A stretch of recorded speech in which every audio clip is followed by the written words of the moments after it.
Muy buenos días a todos. Hola amigos, me da gusto saludarlos nuevamente. En unos minutos más iniciaremos con el diálogo de hoy. ¿Qué están haciendo las empresas alrededor del mundo para sortear la crisis? Antes de empezar, quisiera hacer un breve resumen de la reunión anterior,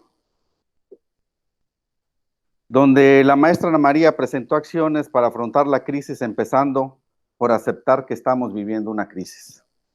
Si no empezamos por ese tema, si no empezamos por aceptar la situación en la que estamos, no damos paso ni pie a poder caminar en nuevos senderos. Los cambios son para todos. Las innovaciones y creatividad toman fuerza en estos momentos, son parte fundamental para el crecimiento. Reconocer el esfuerzo que vienen haciendo las empresas es parte también fundamental para poder caminar y salir adelante. Aplaudir a los que están caminando, a los que siguen buscando nuevos escenarios, también es fundamental. La era online se adelantó 3 años, 5 años, no sabemos exactamente cuánto, pero están adelantados. Tenemos hoy contamos con la presencia de un buen amigo, el licenciado Sergio Chávez,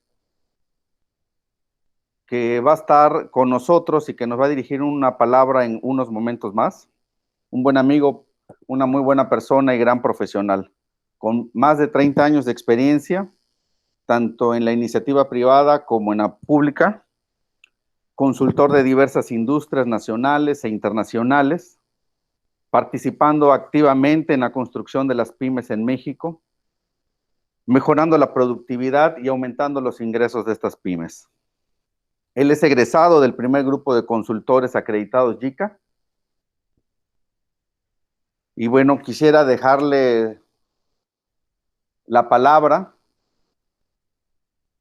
a Sergio. Sergio, no sé si me escuchas.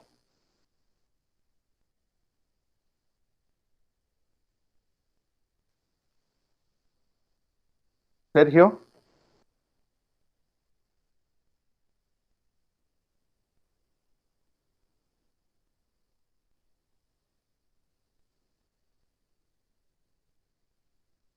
Bueno, creo que no nos escucha por el momento.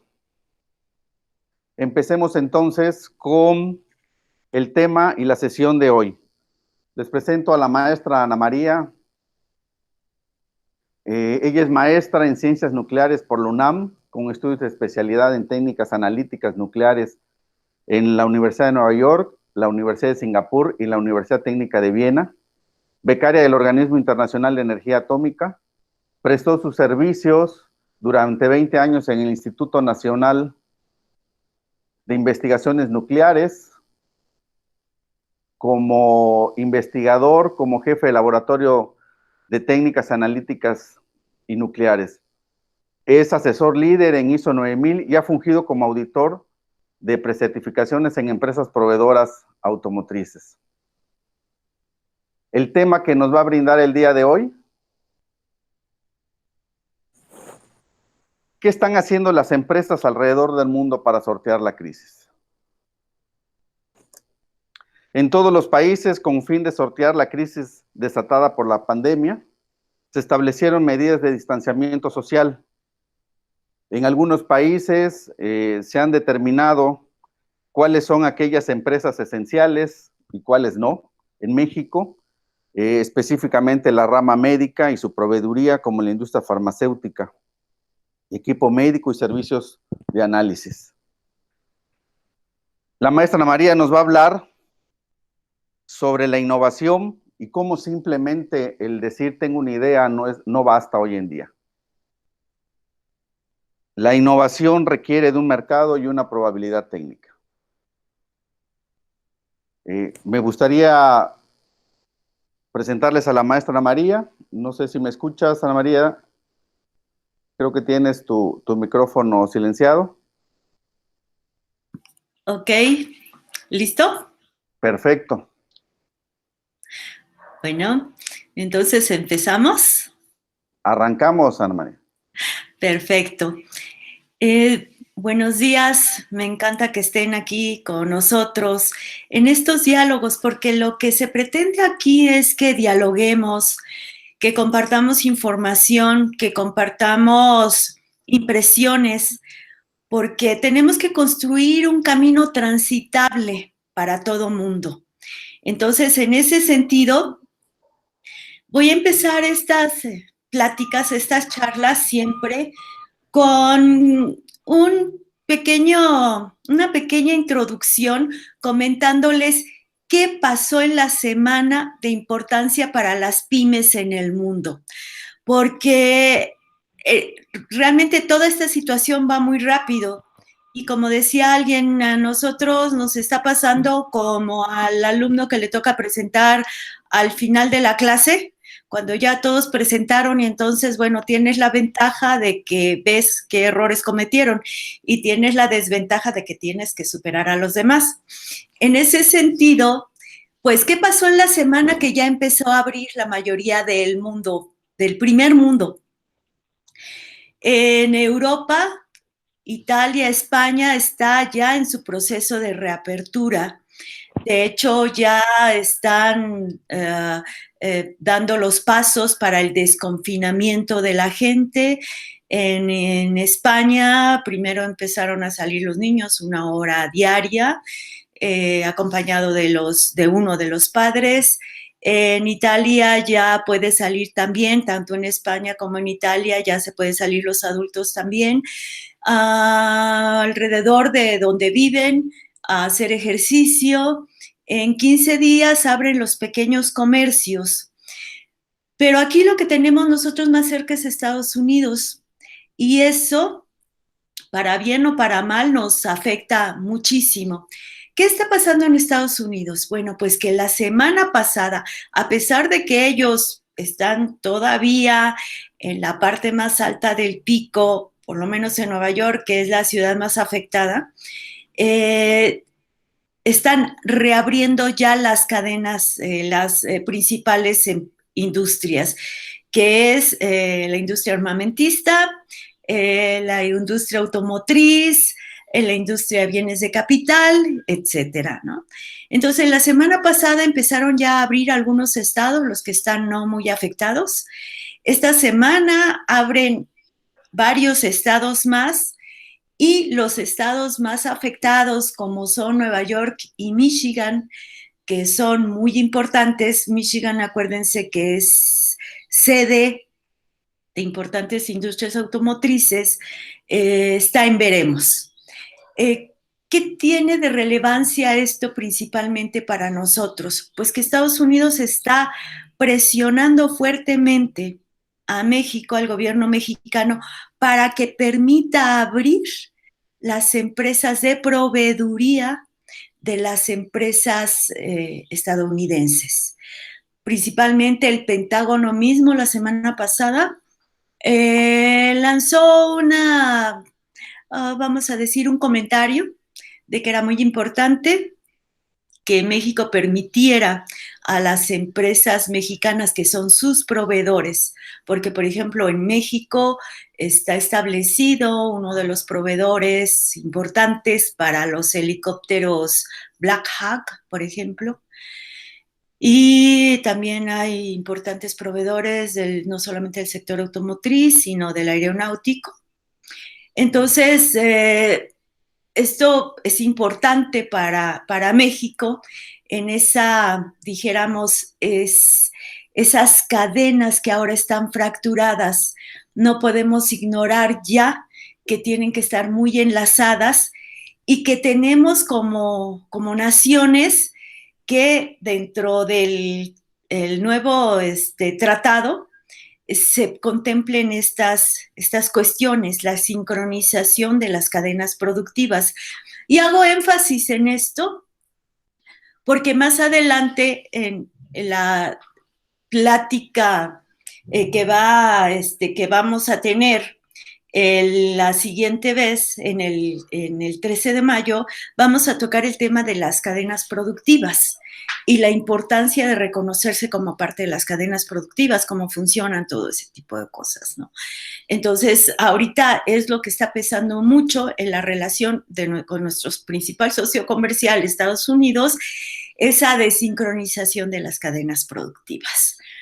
Pero, bueno, ¿qué más está pasando alrededor del mundo?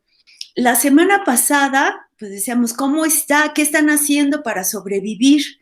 Y ahorita es, ¿qué están haciendo para abrir? Entonces, una cuestión que no podemos ignorar y que pues ya se está viendo es que, bueno, ni el mundo ni los negocios, tal como los conocimos, no pueden recuperarse. Vamos a tener que reinventarnos como empresas, como personas, como naciones, porque esta crisis, esta situación nos permitió ver claroscuros, nos permitió ver fortalezas, nos permitió ver debilidades, nos permitió ver cosas que tenemos que cambiar rápidamente y nos permitió ver cosas que podemos seguir, ¿no? Entonces, en este sentido, los negocios no pueden seguir como ahora, tienen que ser reinventados. ¿Cuál fue la reina? ¿Cuál fue dijéramos, lo más importante o está siendo lo más importante en la crisis? Las tecnologías de información y comunicación, evidentemente, ¿sí? Se aceleró grandemente la transformación digital de las empresas. En México íbamos atrasados. De hecho, ya en Estados Unidos, en Europa, mucho del trabajo estaba haciéndose por home office. Ya se utilizaban mucho más las tecnologías de información y comunicación. Y en este sentido, aquí volteamos a ver muchas empresas, muchas oficinas, muchas instituciones que no habían volteado a ver a las tecnologías de información y comunicación, las voltearon a ver porque fue una herramienta, está siendo una herramienta valiosísima Y el hecho de que estemos todos aquí lo está comprobando para nuestra comunicación y para nuestra productividad. Entonces, lo que es la nube, la minería de datos, que es básico también para llegar a la industria 4.0, pues ya más empresas los manejan. ¿Y qué es la cuestión o qué es en lo que nos ayuda las tecnologías de información y comunicación y esta transformación digital? Pues que nos hace más eficientes, que disminuye los costos operativos. Y en este sentido, pues desafortunadamente en esta crisis, no solamente en México, en todo el mundo, pues se vieron situaciones de cierre de empresas, despidos masivos, etcétera, porque aquí ahorita lo importante es el financiamiento de esta brecha de no operación y que en algunas partes del mundo, como les decía, en Europa, en Norteamérica, inclusive en Australia, Nueva Zelanda, ya se está abriendo. ¿Y qué es lo que las empresas hicieron para sobrevivir y qué es lo que las empresas están haciendo ahora para poder reabrir con el menor daño posible? ¿Sí? Entonces, si me ponen la transparencia de los sectores del mundo, por favor, podemos ver, por ejemplo, en el sector automotriz, el sector automotriz tuvo que parar en la mayor parte del mundo porque pues es considerado no esencial. Además, en el confinamiento pues nadie se transportaba. Pero ¿qué fue lo que estuvo haciendo el sector automotriz en este cierre, entre comillas? El sector automotriz en Europa y en Estados Unidos y en México también empezó a rediseñar sus procesos para hacer partes de máquinas, de herramientales, de procesos importantes para la industria médica, por ejemplo, los ventiladores famosos, ¿no? Entonces, algunas de las industrias del sector automotriz, tanto las empresas tractoras como sus proveedores, hicieron algunos cambios en sus cadenas de producción para poder producir partes de ventiladores, partes de algunos otros equipos esenciales para el sector médico, inclusive mascarillas especiales, etcétera. Un sector que fue muy, muy golpeado los últimos años, que fue el sector plástico, porque como todos ustedes recordarán, desde hace varios años en Europa empezó la prohibición de usar bolsas de un solo uso, ¿sí? De hecho, ya desde hace 2 años en Europa ya no te daban bolsas, ¿sí? Y esta situación llegó aquí a México precisamente el 1 de diciembre. La mayoría de las empresas de plásticos de un solo uso, como son las bolsas que usábamos en el súper, no se supieron reconvertir ni de, dijéramos, como ellos lo dicen, no lo vieron venir porque no quisieron verlo venir, pero desde hace 15 años, por lo menos en la Ciudad de México, salió un decreto que no era obligatorio, donde se instaba a dejar de usar bolsas de un solo uso. Ahora se hizo obligatorio y las empresas no habían hecho nada para reconvertirse. Entonces empezaron a cerrar. Pero ¿qué pasó en esta contingencia? En esta contingencia lo que pasó fue que muchas empresas del sector plástico ahora sí que sí agarraron la onda. Y bueno, desafortunadamente, precisamente por la misma situación, se están requiriendo algunos otros insumos del sector plástico, como pueden ser las bolsas para cadáveres. De repente, pues sí, creció en todo el mundo los requerimientos de bolsas para cadáveres y por lo menos 2 empresas del Estado de México lo están haciendo aquí en México, y en muchos otros lugares del mundo este sector plástico se está reconvirtiendo muy rápidamente para hacer insumos que son útiles ahora. ¿Qué está haciendo el sector metalmecánico? El sector metalmecánico, igual que muchos de ellos son proveedores del sector automotriz, se han reconvertido y están haciendo algunas otras partes que son útiles para ahora lo que se requiere para las industrias que son esenciales, como puede ser el sector médico y el sector de alimentos. Lo que más se ve y lo que ha sido como más espectacular es la industria del entretenimiento. Evidentemente, pues lo primero que se cerraron fueron los cines. Entonces, todas las plataformas que pasan contenidos de entretenimiento tuvieron un boom, pero no solamente lo que nosotros, ahora sí que literalmente lo que nosotros vemos en la pantalla fue lo que creció y lo que tuvo su auge. Esto arrastra muchísimo más atrás, como por ejemplo la industria del video, la industria del doblaje, la industria cinematográfica, la industria de todo lo que se necesita atrás para hacer una producción, la industria de la producción cinematográfica. Y no solamente la producción cinematográfica, sino también la música, por ejemplo. Ustedes yo creo que tuvieron también oportunidad de ver algunos de los espectáculos y de los shows que se hicieron entre artistas conocidos, también de la ópera, del bel canto, etcétera, que se unieron en plataforma para presentar ciertos espectáculos, claro, a beneficio de la lucha contra el coronavirus. Sin embargo, esto permitió que muchos grupos, que muchos artistas pudieran trabajar a distancia, pudieran grabar discos a distancia, pudieran grabar videos a distancia, y eso le da otra dimensión a su trabajo. Lo que nos lleva, por ejemplo, a la moda. La moda también se tuvo que estar reconvirtiendo. Las campañas para lanzar los nuevos modelos, las nuevas, dijéramos, tendencias, cada estación, son sumamente costosas. Y a decir de los ecologistas, pues también dejaron una enorme huella de carbono.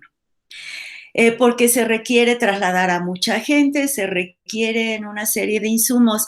¿Qué tuvo que hacer la moda ahora para lanzar sus campañas? Evidentemente ya no hubo desfiles de moda en Milán, en Nueva York, en París, etcétera. Bueno, pues los diseñadores le mandaron sus modelos a las influencers para que las influencers desde su casa modelaran, presentaran, etcétera, y esto con un costo bajísimo. Uh-huh. Evidentemente, yo lo que dije desde el principio era disminuir lo que quería la gente, las empresas, era disminuir los costos operativos. Cosas que no se habían puesto a pensar porque el negocio daba para los costos operativos. Ahora hubo que disminuir los costos operativos aunado a la sana distancia. Y en los hechos, los costos operativos se disminuyeron un montón. En los deportes, ¿qué pasó en los deportes? Igual, y es una industria de muchísimo dinero. Entonces, en los deportes, ¿qué se hizo? La Liga EMX, la Liga ENFL, la Liga ENBA, es decir, se hicieron partidos virtuales, con mayor o menor fortuna, pero pues de lo que se trataba era de tener a los aficionados entretenidos y poder seguir cobrando los patrocinios. En la educación, bueno, pues ya vimos, hubo cientos de millones de alumnos en el mundo tomando clases. Con mayor o menor fortuna, dependiendo de lo preparado que estuvieran los gobiernos, las secretarías respectivas de educación, los mismos hogares. Aquí en México, desafortunadamente, tenemos el 40% de la gente viviendo en la línea de pobreza y debajo, que o comes o pagas el internet para que el niño pueda hacer la tarea, ¿no? Entonces ahí hay todavía exactamente mucha tarea por hacer. Sin embargo, bueno, pues esto dio pie, lo de la educación a distancia, para probar nuevas formas de transmitir el conocimiento que ya venían también en tendencia desde hace años, pero que no se habían probado de manera masiva. Y finalmente, pues también uno de los principales afectados fueron los restaurantes. Los restaurantes, pues lo comentaba yo la semana pasada, en algún momento tuvieron también que reconvertirse, fueron de los primeros cerrados, entonces hubo unos que de plano cerraron y hubo otros que pensaron que era lo que podían hacer. Y entonces, ¿qué podían hacer? Pues comida para llevar o reparto. Y ya hubo muchos restaurantes que se unieron a lo que son ya las startups de reparto como Didi, como Uber, etcétera. Hubo otros restaurantes que reconvirtieron a sus meseros en empacadores y repartidores y de esta manera mantuvieron el negocio dando un plus. Es decir, ellos decían, bueno, tener la experiencia de ir a un restaurante desde casa, mandar todos los complementos, repensar los menús, porque no es lo mismo pensar en menús que fueran transportables, que aguantaran el transporte, que aguantaran el recalentado, o sea que no era tan sencillo. Pero finalmente y principalmente todo esto montado sobre las tecnologías de información y comunicación. Y de hecho, el regreso no va a ser igual. Ya muchas empresas probaron las bondades del home office, del uso de las tecnologías de información y comunicación y sobre todo el impacto que tiene en la baja de costos operativos, como lo decía yo hace rato. Pero ahora vamos a ver ejemplos muy concretos de qué es lo que hicieron las empresas que tienen puestas las pilas en México. Podemos ver la diapositiva de ¿y en México qué fue lo que pasó? Ajá. Les voy a poner primero dos ejemplos. Bueno, un ejemplo no es por presumir de uno de mis clientes. Yo siempre bromeaba con él, desde el año pasado que la cosa se empezó a poner pesadita, le decía yo, oiga, usted es el único cliente de mis clientes que veo que le va bien. ¿Por qué? Porque esta es una empresa micro, bueno, era una empresa micro, ya es pequeña. Tiene 12 empleados y se dedica a la importación de productos químicos, sobre todo para la industria papelera. Y en la industria papelera con la especialidad de antiespumantes para hacer papel del baño y servilletas. Pues él seguía vendiendo todavía. Terminamos nuestro proyecto a principios de febrero y él seguía vendiendo. Le decía yo, bueno, pues sí, claro, porque podemos dejar de comprar coches y muchas cosas, pero no podemos dejar de comer ni de ir al baño. Pero él no se dormía en los laureles, precisamente por eso contrató la consultoría y descubrimos varias cosas que le pudieron ayudar a subir su productividad y en eso que se nos viene la pandemia. En ese sentido, él, pues, con las compras de pánico de papel del baño, tuvo muchísimas solicitudes de sus clientes. Hay pues bastantes fábricas de papel del baño a lo largo de la República y él tuvo que pues cumplir con todo y cumplir bien. Pero no conforme con esto, él tenía una fórmula de gel desbacterizante diferente del normal, más efectivo desde hace mucho tiempo. Entonces, en medio de toda la producción que tenía que solventar, se puso a hacer su desarrollo de gel especial y pues ya lo tiene en el mercado. al mayoreo para venderlo a instituciones, ¿sí? ¿Qué es lo que han hecho algunos proveedores del sector automotriz, del sector metalmecánico? Que es lo que les decía, una de las cadenas más golpeadas y más entre la espada y la pared, ¿no? Bueno, un fabricante del sector automotriz del estado de Chihuahua empezó a hacer túneles sanitizantes y algunos otros insumos para los sectores hospitalarios. Y algún otro de las empresas metalmecánicas del sector automotriz se dedicó a hacer camas para el sector metalmecánico, para el sector hospitalario, perdón. Entonces, se reconvirtieron muy fácilmente. Están teniendo afortunadamente clientes y como les decía, de hecho, no van a regresar igual como se fueron, ¿sí? Ellos ya vieron que pueden aprovechar al máximo su capacidad productiva, que pueden diversificarse, que pueden tener clientes en otros sectores y que en este sentido ellos pueden ganar más. Algunas otras empresas del sector, de los sectores, como les decía, de los restaurantes, en diferentes partes de México estuvieron haciendo esa reconversión y el sector de las tecnologías de información y comunicación fue de los más activos. Estuvieron fabricando precisamente también partes para ventiladores, han estado fabricando también partes para ventiladores, partes para equipo médico con las impresoras 3D, cortes de láser, etcétera, ¿sí?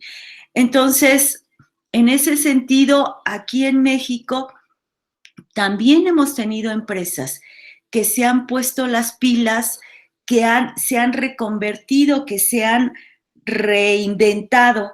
En la cuestión del teatro tenemos, del entretenimiento, tenemos grupos de teatro que han estado dando funciones en plataforma.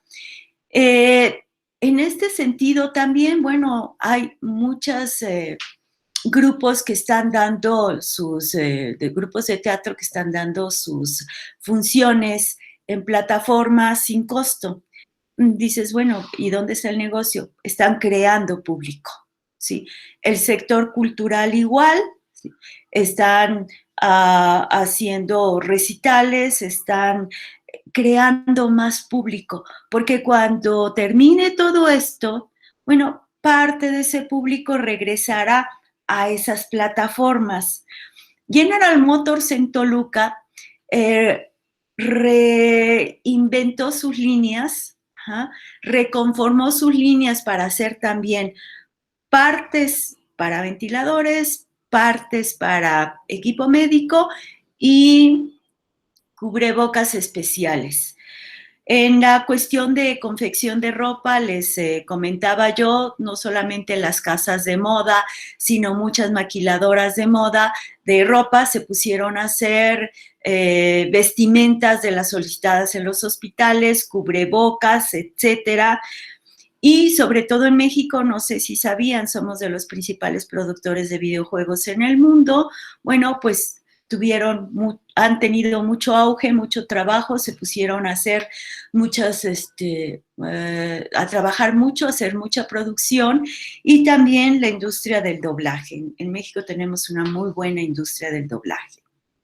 Pero ahora vamos a ver, o sea, es lo que se ha estado haciendo en crisis, pero ya se está abriendo. Entonces, ¿qué es lo que están haciendo las empresas para abrir? Y en Europa y en Estados Unidos. Y es importante que lo vayamos platicando y es importante que vayamos teniendo conciencia de ello, porque esto tarde o temprano, y esperamos que más temprano que tarde, va a llegar a México. Entonces, por ejemplo, en Europa los restaurantes han tenido que reabrir, pero modificando sus instalaciones. Por lo menos en la reglamentación de España, no se va a permitir mesas de más de 4 y las mesas tienen que estar separadas por mamparas. Entonces, muchos restaurantes tienen que ser de vidrio, porque el virus vive menos en el vidrio que en el plexiglas, que en la madera, que en el plástico, etc. Muchos restaurantes están poniendo, si no túneles sanitizantes, sí en la puerta, una especie de chorro sanitizante para los que entren. Evidentemente va a haber gel a la entrada. También monitores de temperatura, si entra alguien con una temperatura mayor a la normal, ya no lo dejan entrar, etcétera. Todas estas adecuaciones pues cuestan dinero. Entonces, ¿cómo lo vamos a hacer aquí en México si es que se ponen cierto tipo de reglamentación? Evidentemente, la reglamentación de la sana distancia sí se va a poner. Lo de las mamparas, lo de los monitores de temperatura, etcétera, no lo sé, pero evidentemente las adecuaciones van a costar dinero. En las industrias de manufactura, evidentemente va a tener que haber modificaciones en las líneas de producción. En algunas empresas, por ejemplo, en Europa, han pues estado metiendo robots para sustituir a algunos trabajadores humanos y poder así conservar la sana distancia, un humano, un robot, un humano, un robot. Y es necesario ya también en este sentido el que nosotros tengamos otra visión acerca de esto, de que sí nos van a llegar a quitar puestos de trabajo las tecnologías de información y comunicación y los robots. Evidentemente, para hacer un robot se requieren muchísimas cosas y empleos de alto nivel y alta tecnología. ¿Sí? Y a mí me encantaría que en México tuviéramos varias empresas, muchas empresas, para hacer robots industriales.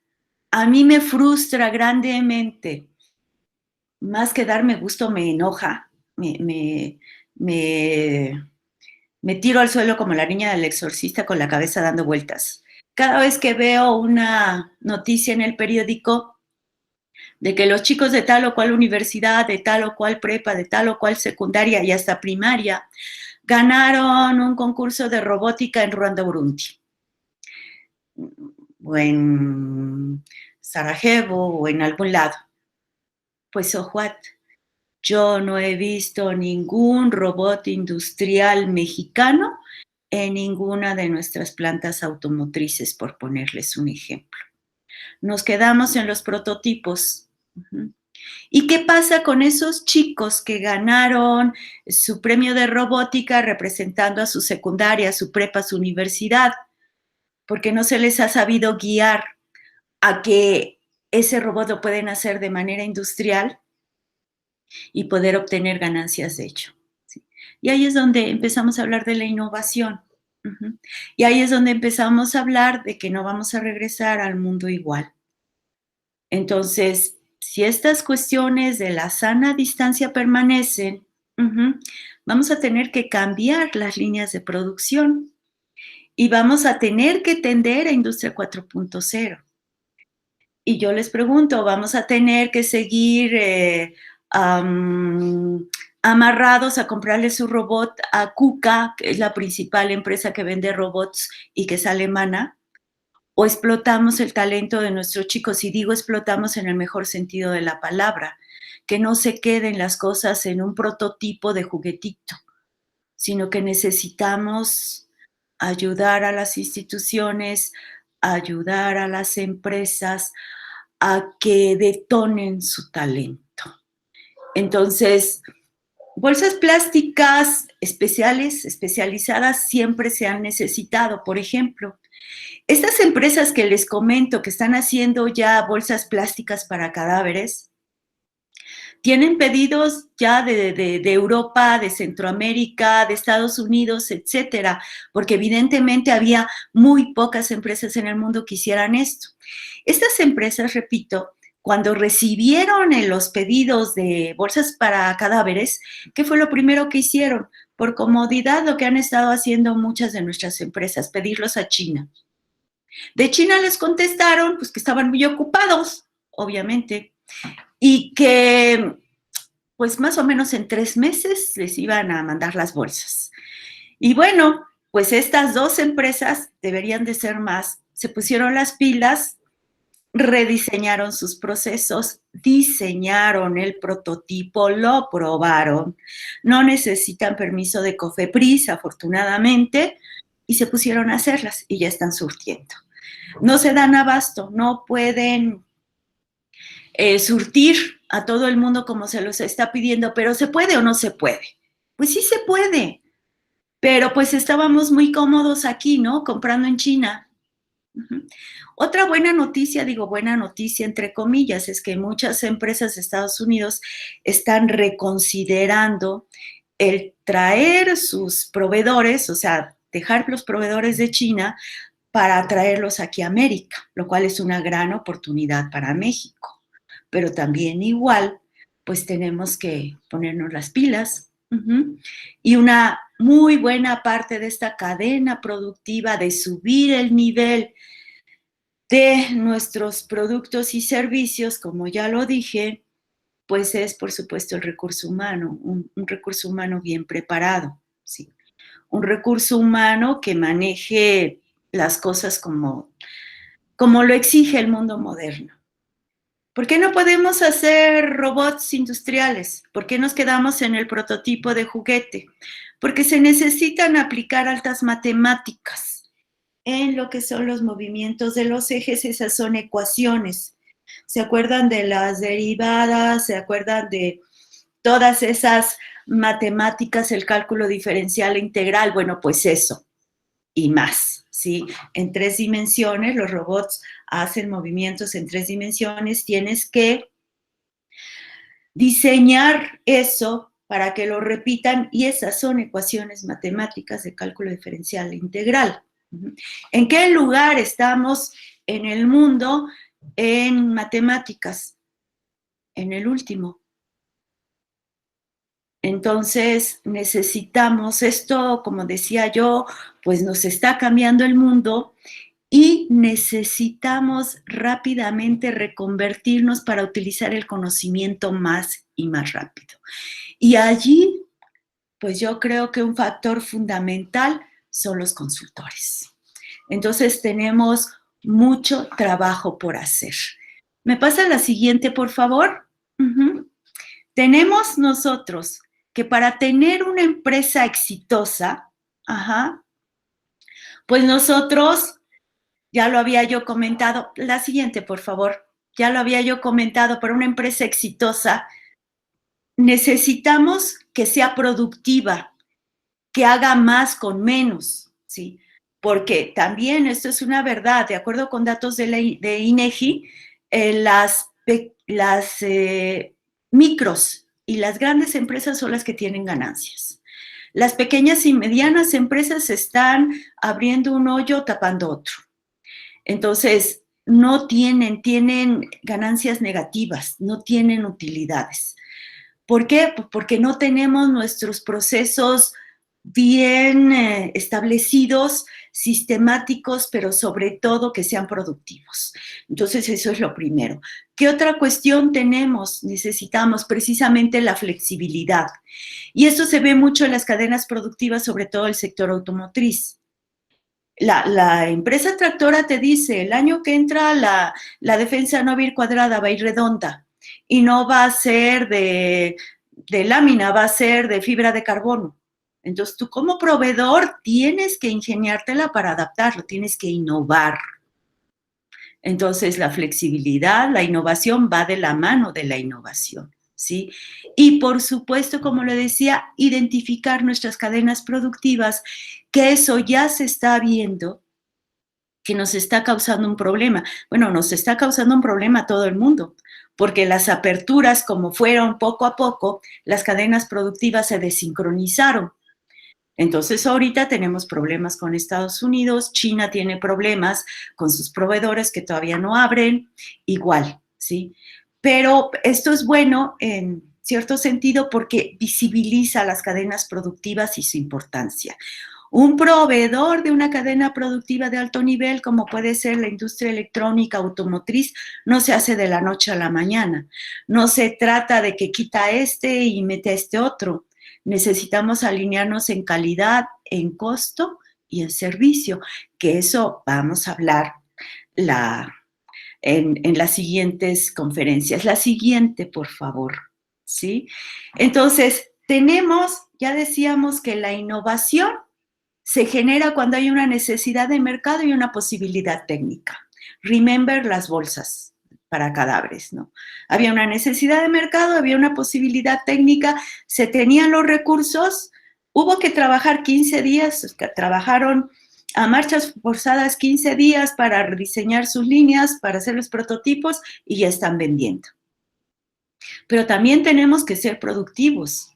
Es decir, si vamos a vender la bolsa a 1,000, pues no vamos a gastarnos 2,000 en hacerla. Tenemos que hacer más con menos, tenemos que guardar nuestro margen de utilidad. La flexibilidad es mucho del estilo del jefe, del estilo del director. Les comentaba yo, creo que la vez pasada, que te encuentras con directores de empresa que ya tienen su lugar, ya tienen su nicho de mercado y le dices, oye, ¿hay mercado en Centroamérica? No, no me interesa porque necesito modificar mis productos. O mira, esto se puede hacer de esta manera. No, tenemos 50 años haciéndolo así y nos ha ido bien. No pasa nada, ya pasa, ¿sí? Ahora sí que el mundo no va a regresar igual. ¿Y dónde están las oportunidades? ¿Y dónde está el que podamos nosotros seguir creciendo? En las cadenas productivas, ¿sí? Hay que identificar en qué cadenas productivas podemos entrar y no solamente ver la cadena productiva como ser proveedor, también nuestros clientes. Cemex, por ejemplo, tiene un gran programa para poder mejorar su clientela. ¿Por qué? Porque si mejora su clientela, los changarros que venden cemento, las empresas que hacen casas, pues él vende más. Entonces, ver a nuestros clientes y a nuestros proveedores como socios, no alguien al que se deba explotar, ¿no? Entonces, esto es lo que va a ir cambiando, esto es lo que hay que ir haciendo, porque les decía, lo que la semana pasada era cierto, cómo vamos a sobrevivir, ahora cambia, ¿qué están haciendo las empresas para poder abrir? ¿Y pueden o no pueden? ¿Se puede o no se puede? Pues muchísimas gracias por oírme y no sé si haya algunas preguntas, comentarios, porque como les decía, pues de esto se trata de hacer diálogos para detonar conocimiento, para hacer en adelante caminos transitables para todos. Muchas gracias. Hola, Ana María. Hola. Pues bueno, creo que fue interesante lo que nos has estado platicando, muy, muy interesante. Algunos sectores, la innovación es parte fundamental. Creo que tenemos ya en la línea a Sergio. Sergio, no sé si me escuchas para que puedas, de favor, hacer la intervención que teníamos pendiente. Prende tu micrófono, Sergio. Sergio, prende tu micrófono.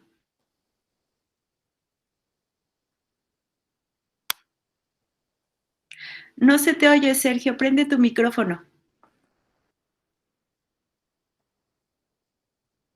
Se desmayó Sergio. No, no te oímos, Sergio. No te oímos, Sergio.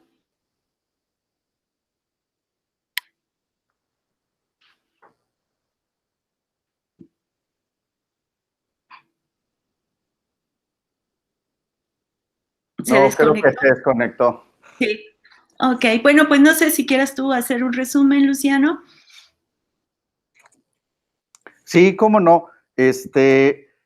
Quisiera nada más darte la palabra por una pregunta que nos están haciendo en función de la experiencia. Están preguntando un poquito tu experiencia, dónde estás ubicada. Ya estoy listo, si gustan Ok. ustedes. Ok. Sí. Adelante, Sergio, adelante. En primer lugar, les ofrezco una disculpa por estos problemas técnicos a los que me estoy enfrentando.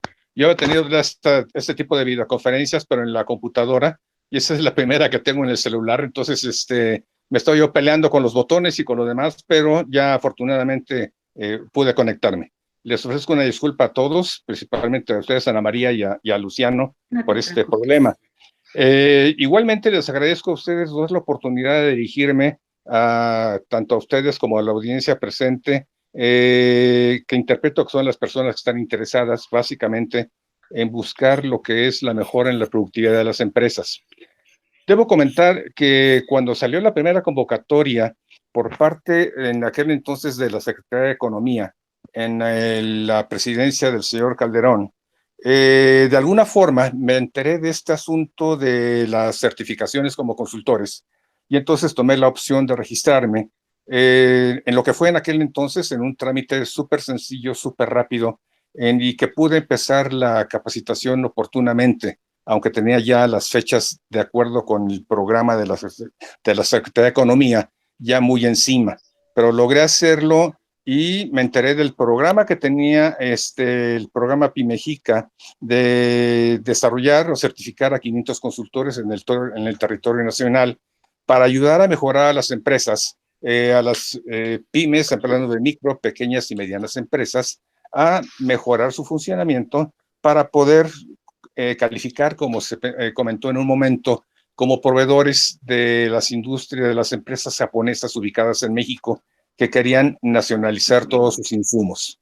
Yo debo confesar que para mí fue una experiencia, esa primera etapa, en el que tuve trato con compañías de diferentes industrias, muy satisfactoria, muy relevante, puesto que pude yo, con antecedentes de yo mismo haber trabajado profesionalmente en diversas industrias, pude aplicar tanto la tecnología de que fue de Pimejica como lo que fue los antecedentes que yo tenía, que me permitieron entender mejor la problemática de las pymes que estaban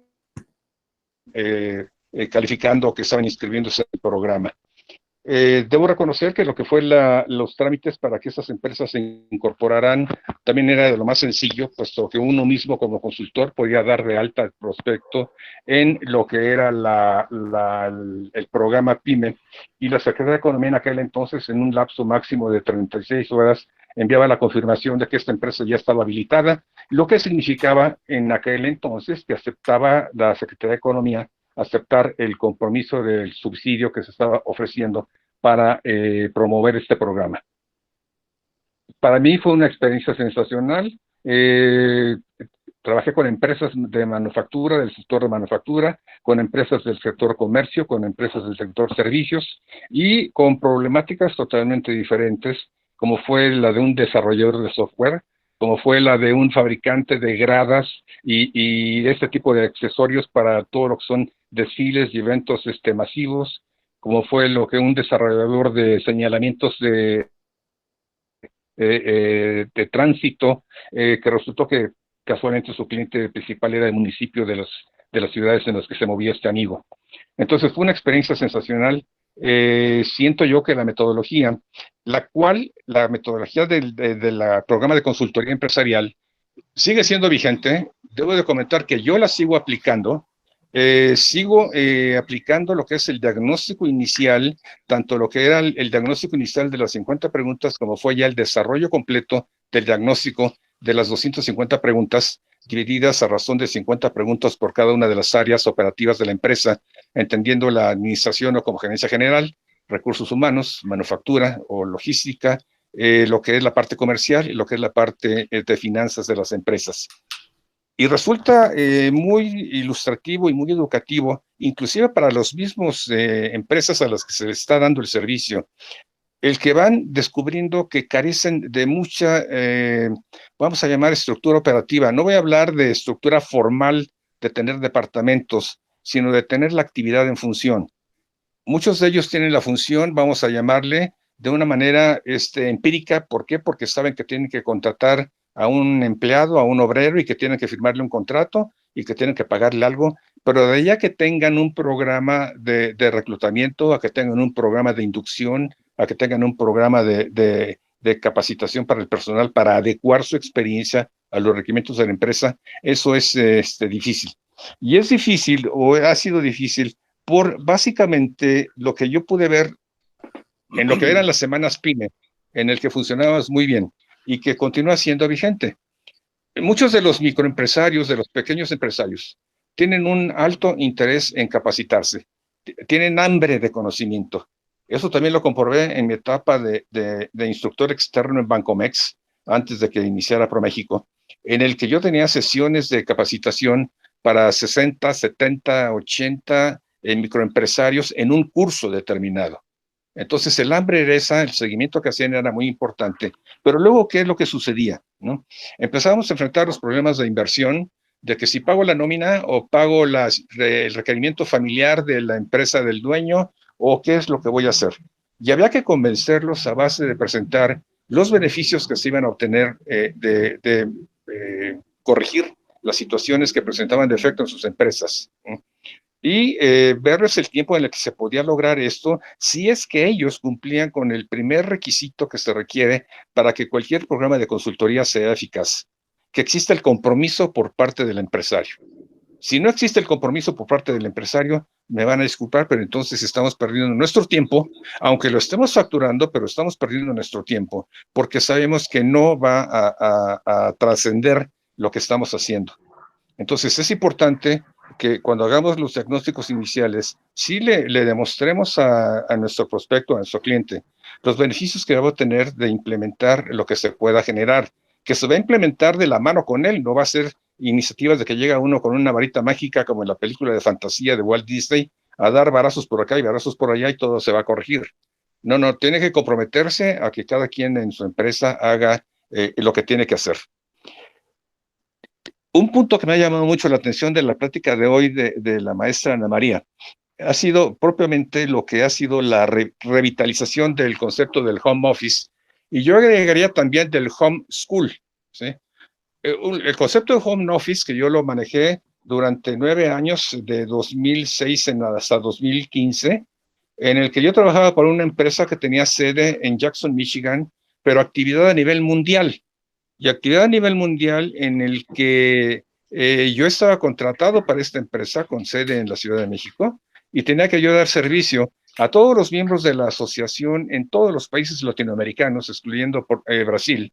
No sé por qué siempre a Brasil lo separan, no sé si sea por el idioma o hay una idiosincrasia muy particular, pero siempre se agregan a Brasil y lo ponen como un territorio diferente. Entonces, dentro de lo que es este home office, y con las diferencias de los usos horarios, yo tenía que estar listo yo a las 8 de la mañana, ya bañado y arreglado para tener conferencias por Skype, que era lo más normal en aquel entonces, con todos los que eran los miembros de esta asociación, que era de la industria fotográfica. Yo atendía propiamente a todos los dueños de tiendas de negocio de la fotografía en toda Latinoamérica, empezando en nuestro territorio de México, llegando hasta la Patagonia y llegando hasta Tierra del Fuego en Chile. Entonces, un punto importante era mi compromiso para estar listo para prestar atención a todos estos miembros que igual podían llamar o no podían llamar, pero que mi compromiso era estar listo para atenderlos. Muy interesante el proceso del home office en aquel entonces. No ha variado mayormente, más que lo que es la mejora en la tecnología, que ahora que sí, la nube para acá y la nube para allá, que en aquel entonces no se hablaba tanto de la nube, en el 2005, 2010, no se hablaba tanto de la nube, ahora que es el pan nuestro de cada día. Y también les comento del otro tema que agregaba yo, que es el home school. En la actualidad, soy profesor en la Facultad de Contaduría y Administración en la Universidad Nacional Autónoma de México, que es mi alma mater.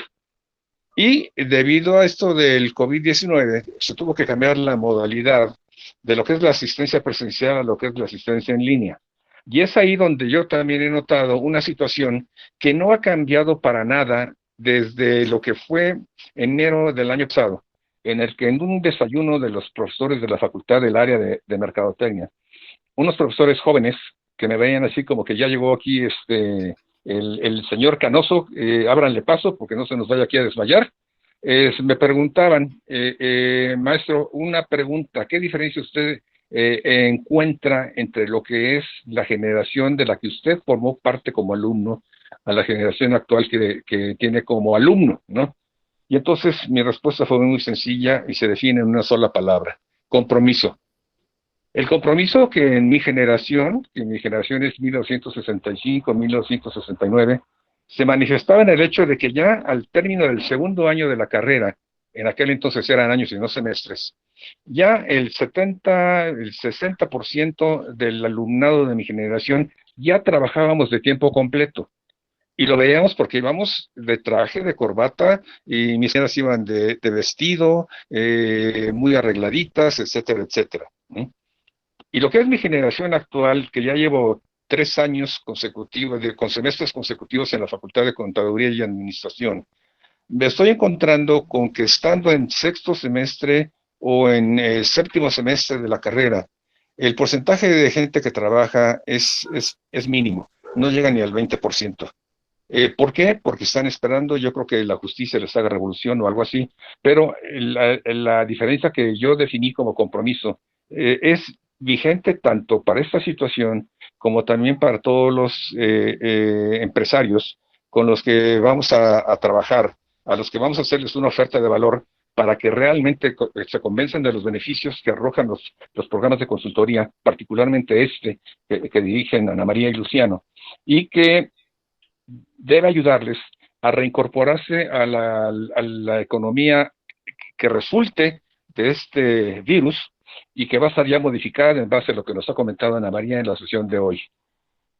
Yo los invito a que realmente estemos pendientes del desarrollo de estas sesiones, que nos inscribamos en todo este programa de capacitación, de certificación que están promoviendo Ana María y Luciano, porque yo estoy comprometido desde el primer momento que Luciano hizo contacto conmigo para informarme del programa, nuevo, el programa actualizado, el programa 2020.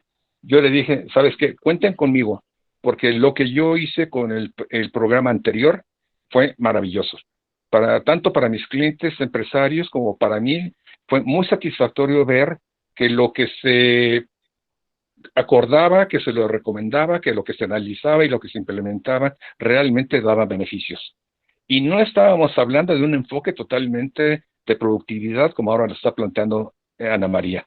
Entonces yo sí quiero invitarles a que estemos presentes de esto, a que nos pensamos de los beneficios de esta segunda etapa del programa de certificación en consultoría JICA, y que ayudemos a nuestro México, que creo es la mejor aportación que podemos hacer, a tener mejores empresas. ¿Sí? Gracias, Ana María, muchas gracias, Luciano, quedo a sus órdenes. Muchas gracias a ti, Sergio. Gracias, Sergio.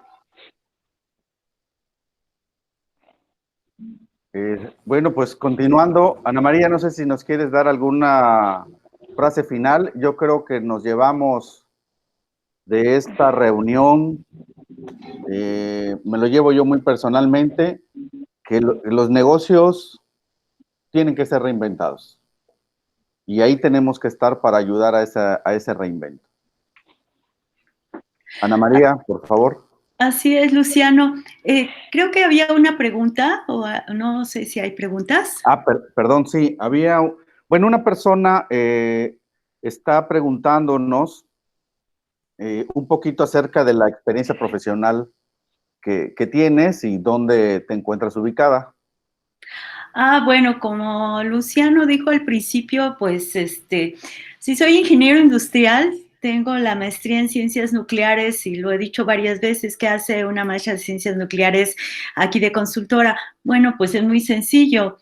Los sistemas de calidad, las cadenas productivas, la lo que fueron las auditorías ambientales, todo eso inició en la industria nuclear. Y yo tuve la fortuna de, estando en el Instituto de Investigaciones Nucleares, me tocó participar en todo ello, capacitar a la gente, ver cómo los sistemas de desarrollo de proveedores. En el primer lugar que se implementó un sistema de calidad en México fue en mis instalaciones, en mis laboratorios, en el ININ, porque en ese entonces ni siquiera existía ISO. Nos basamos en el Código Federal de Regulaciones de Estados Unidos para la Army, que es aseguramiento de calidad. Ahora todos los sistemas de calidad han evolucionado mucho. Yo tengo mis propias, dijéramos, opinión de cómo ha aterrizado aquí en México y de eso lo platicaremos, pero bueno. Con esa experiencia me invitaron de Chrysler y de la Universidad La Salle a formar parte de su cuerpo de profesores cuando la industria automotriz empezó a meter los sistemas de calidad para desarrollar el diplomado de calidad como un proyecto escuela-industria entre Chrysler y La Salle, y luego ya se hizo maestría. Entonces ahí ya me fui metiendo en el sector automotriz. Paralelamente, yo había estado tratando de tirar muchos lazos desde el Instituto de Investigaciones Nucleares hacia el sector productivo. Formé la oficina de gestión tecnológica y en ese contexto estuve con mucha comunicación con la Cámara Nacional de la Industria de Transformación. Ahí me empecé a meter más en la industria. Para no hacerles el cuento largo, una empresa española me invitó a abrir una oficina de desarrollo tecnológico para apoyo de Laguna Verde. Ya de ahí nos seguimos a lo que es las fuentes alternas de energía. Ya me seguí también como auditor líder ISO 9000. Después me volvieron a llamar de los institutos. Estuve en el Instituto de Tecnología del Agua, que fue muy interesante. Y luego ya puse luego me volvieron a llamar de Canacintra para liderar el programa de JICA. Entonces, bueno, esa ha sido la trayectoria profesional. Estuve también un tiempo como director comercial de una empresa de fuentes alternas de energía, la que puso los ventiladores en el Istmo. Y bueno, pues son tantos años, tantas cosas que a lo mejor sí me pasa algo. Pero básicamente es esa. Y estoy ahorita, bueno, estoy en la Ciudad de México, pero estoy al mismo tiempo en todos lados, porque otra de las cuestiones que estoy haciendo, aparte de la consultoría y los cursos, es que con unos empresarios de pequeña empresa turística de Italia, les diseñé un nuevo modelo de negocio para aquí, para Latinoamérica, y bueno, pues ¿quién lo empezó? Había que empezarlo a operar, y bueno, pues yo lo empecé a operar y ya ahí me sigo. Entonces ese es otro negocio que tengo, que me divierto muchísimo, y precisamente le tomo esto para comentarles lo que estamos, los planes que tenemos. En este sentido, la semana que entra vamos a hablar de cadenas productivas. Ya el doctor Luciano les mandó el programa, y aquí vamos a ver, o sea, ¿qué son las cadenas productivas? Yo siento que son las grandes incomprendidas. ¿Cómo se desarrolla un proveedor? Todo eso. ¿Cómo nos enlazamos? ¿Cómo nos incrustamos en una cadena productiva? Y es muy fácil, es muy difícil entrar y muy fácil salir. Luego vamos a revisar la productividad y la innovación para estos nuevos tiempos, y vamos a cerrar con un conversatorio con 5 empresarios, ¿sí? Que son empresarios del sector químico, del sector metalmecánico, del sector plástico, y también invité a mi socio italiano para que nos platique cómo están viviendo allá, cómo vivieron el confinamiento y cómo están ahorita abriendo, porque no me imagino en el mundo otro sector más golpeado que el sector turístico italiano. Entonces, habla el español, sí se le entiende. Entonces, sí nos va a hacer favor de acompañarnos en ese conversatorio donde vamos a tener a los empresarios comentándonos sus experiencias y su opinión de la consultoría el día 27. Entonces, pues los invitamos a seguirnos acompañando. Luciano, no sé si tengas algo. Pues seguiremos con las invitaciones, promocionando y promoviendo estos diálogos. Sumemos esfuerzos, caminemos juntos, abramos brecha, porque los tiempos, yo sigo insistiendo, han cambiado, siguen cambiando, y a lo mejor termino con una cita que Ana María puso hace rato, ¿no? La innovación se da cuando hay una necesidad de mercado y una posibilidad técnica. Pues muchas gracias. Adelante, Ana María. Gracias y esperamos que nos sigan acompañando. Muchas gracias y nos vemos la próxima semana. No nos dejen de acompañar. Cadenas Productivas Mundiales, un camino para las pymes, que es nuestro próximo diálogo. Gracias y muy buenos días. Gracias, Sergio. Bye. Contrario, gracias a ustedes.